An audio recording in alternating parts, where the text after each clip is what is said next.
Hello po, today is my school. Gagawa po si Mami ng baon ko po. Lalagyan niya po rice at shape niya po Mickey Mouse. Yun. Tsaka nilagay niya po sa baunan ko po. Tsaka po nilagay po ni Mami ng eggs sa ilalim po ng rice.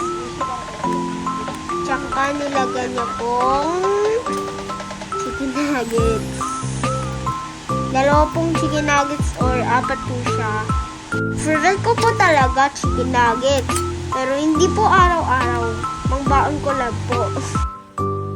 At nilagay niya pong mata at bibig po sa shape, sa kanina shape na Mickey Mouse po. Yun.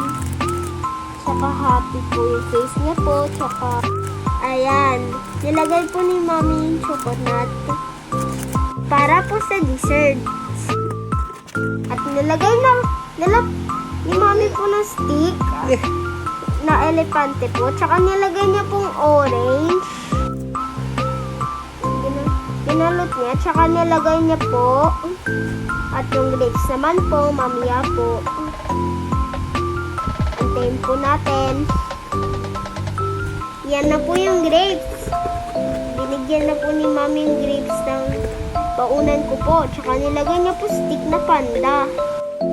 Ayan, tapos na po ang baon ko po sa school. Simple lang, try nyo na.